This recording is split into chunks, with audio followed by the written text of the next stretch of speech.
for years. All right, Lindsey Horan, what is she saying here? Well, no video? No, it's all article. Oh boy. So yeah, she has some takes as far as various things. It is a wide range of things that are occurring.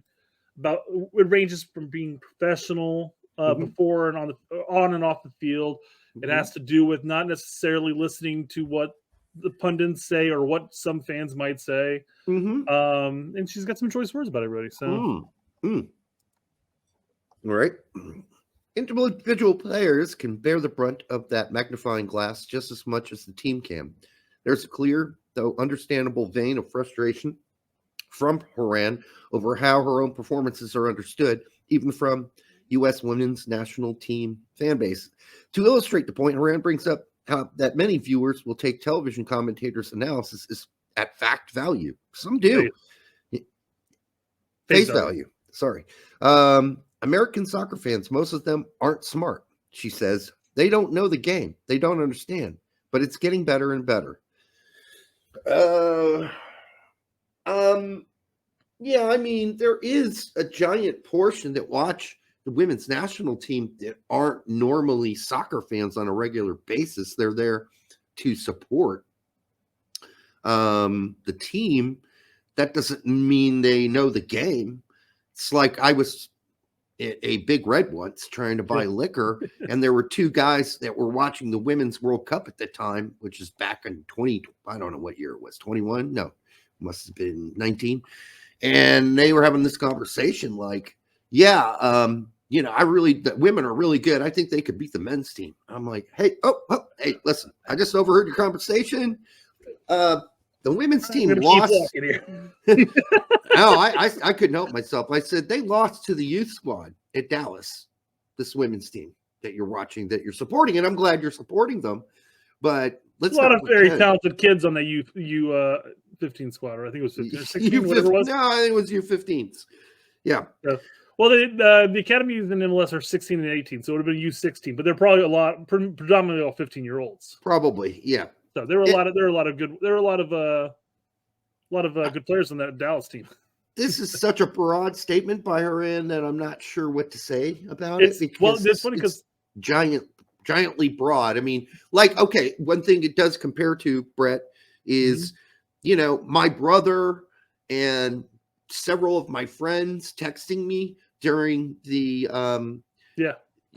whatever tournament that was, Gold Cup tournament last time when Fox and Lawless and everybody were basically making Ferrer into a hero and saying, not mentioning or providing any context at all, that this was a C squad or a D squad, and trying to bolster the tournament up like this was our A team. And my brother wrote me, he's like, where the hell's Pulisic? I guess he's not that good. He didn't make the A team. He didn't make the team, the Gold Cup team. I said, no, this is not the A team. So yeah, if people believe that, but all the people that did that are casual fans. I think most of us watching who weren't casual fans knew that about the Gold Cup. But the problem is majority or a good percentage of people watching every game are casual fans. They're there because it's the only thing on right now. And they're watching this U.S. team at the Gold Cup thinking, we're awful. Well, that's not our team. But no one will tell you that's not our team. So, I get it. Of all my friends and family who end up watching games, there may be like 1% of them that actually follows the sport with any form of a magnifying glass, to steal her phrase here. As far as why players aren't there, who are these players? This is an MLS tournament because all the Europeans played in the Nations League and now they're back at preseason. Yep. It's why Greg's the new coach. Why isn't he coaching? All those questions are there, but they don't ask them because they don't know any better. Right. It's like that party that I went to with you at your friend's house, right? Yeah. Those are all soccer fans, but are they? World Cup game, by the way, guys. Exactly. So the World Cup game, and it was a party. And could have been taken any other way, Derek. But it's a World Cup party, and we were watching the game, and Brett and I were talking about all this details and tactics and shit, and they were probably looking at us like, "What are you fucking talking about?" Some of them were like, "Yeah, I like the white jerseys we got on." Yeah, I mean, you like those?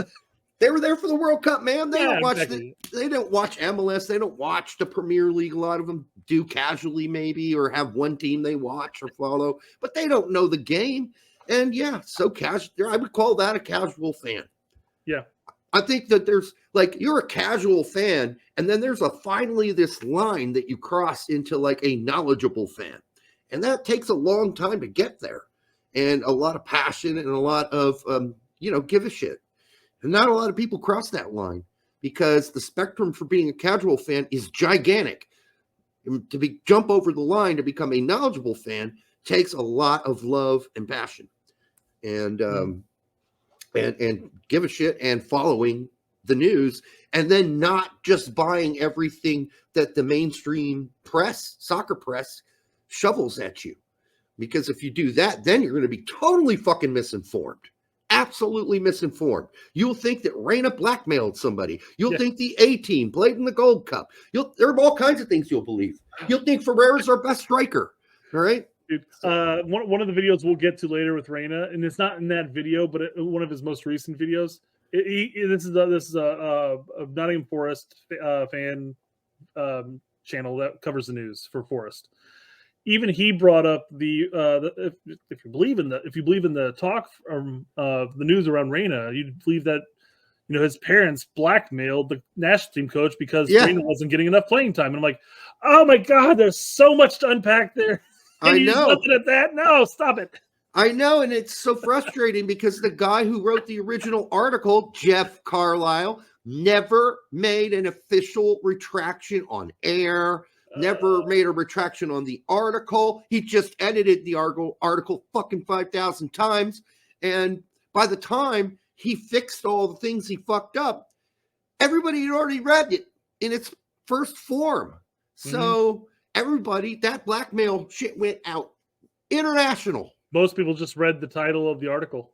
Yep. Done. What happened? Who's up? And you know what? We don't. People are, and this is one thing Seth MacFarlane said earlier. Well, when the mainstream media make mistakes, they have to post a retraction. No, they fucking don't. Dumbass. Where have you been? If that's been the case, there are thousands of soccer articles that got shit wrong constantly, and they never fucking fix it. They never post a retraction. Jeff Carlisle never went on Herc and Seb show and say, hey, I kind of fucked up. I shouldn't have written the blackmail part. That was bad, and I totally received information it. Passed down to me by my sources at USSF. Right, exactly. He should have admitted it. Yeah. So, but he didn't, and the media don't do that because it's a race to get the story out first. It's not the race to be correct.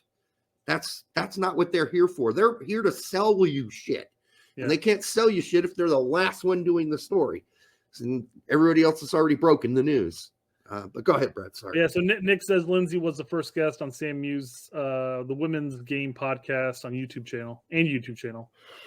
Okay. I don't know if that's what you were thinking of. Maybe she's not having her podcast, or maybe she was she was the first guest on a podcast. No, she was on Herc and Seb show last week sometime and announced that she had a show coming out. Oh, fair enough. Yeah. But yeah, the funny thing is when this article came out on Twitter, it was a picture of her, and this quote right here is like, most of American soccer fans are not smart. Or American soccer fans, most of them aren't smart. I wouldn't say smart. That's not, if I'm wrong, I'm not saying smart. Well, of course she goes into more detail about it all, but it's like that's what got pushed. And this is similar to the whole blackmail thing. Yes, if you just look at that quote by itself, standalone, it sounds worse. Because I even respond and go, that's endearing to the fans. Right. But I when you read the article and stuff, like, you kind of get what she's getting at here. But you have to read the article because the headlines, the headlines already fucked you up, right? The headline's already telling you she thinks you're stupid. Yeah, basically, yeah. That's what it sounds like. And that's not what she's saying. The word she probably used is ignorant. Not, they aren't smart. Novices. How about that? There are a lot of smart people, including some of your friends who have big-time jobs, are obviously really smart, but they don't know the sport. They're just ignorant of the sport. They're fucking morons. No, they're not morons. They're smart people who haven't done the homework because they're not interested in doing the homework. And there's nothing wrong with that. I'm not requiring everybody to know the game of soccer. My wife was listening across the room and said that Brett sounds like Ray Romano. He gets that a lot. I do get that a lot.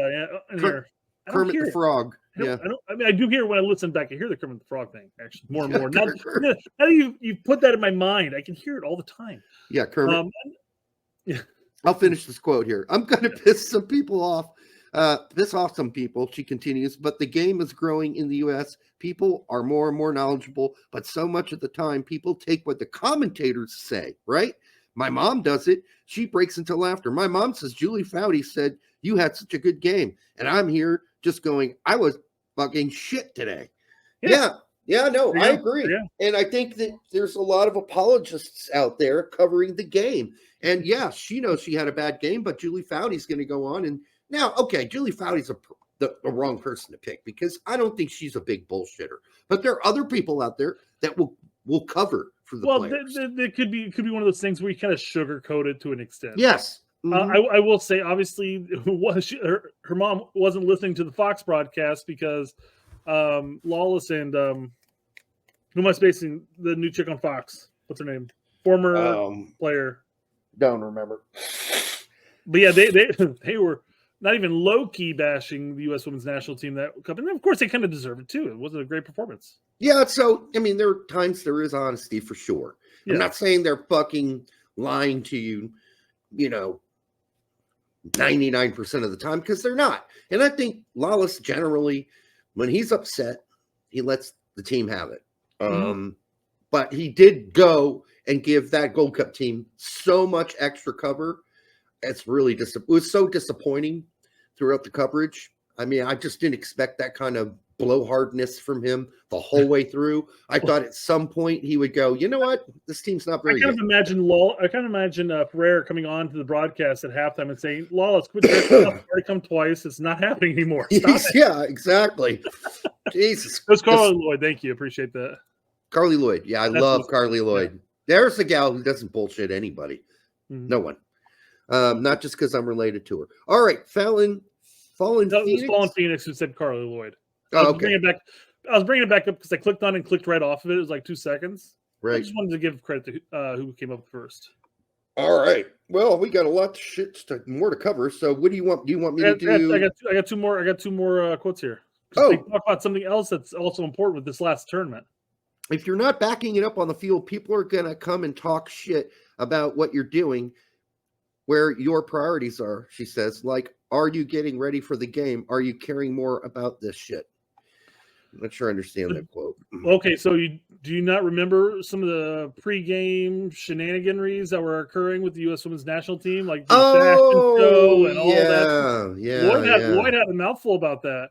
Good, I'm glad she did. and here we are talking. She's talking about it too, like, hey guys, I want this to be professional, and I think it's coming up here in the next quote too. But she's like, hey, are you guys taking this seriously? What is this stuff? Yeah. Are you getting ready for the game by doing your fashion show before the game? Really? Oh. Is that what we're going to do? Like, really? We're going to do a fashion show. Like, are you ready? I'm so special. I do Subway commercials. Like, oh, I'm so awesome. All right. Just read the last quote. I want professionalism, she admits. Those little things, they really irked me. I'm glad she's saying that. I don't think I could do it. And maybe I'm wrong in saying that. I don't know. It just bothers me. We put so much into this game, and it's just like a joke sometimes. Oh, she and Carly Lloyd are on the same page. Thank you.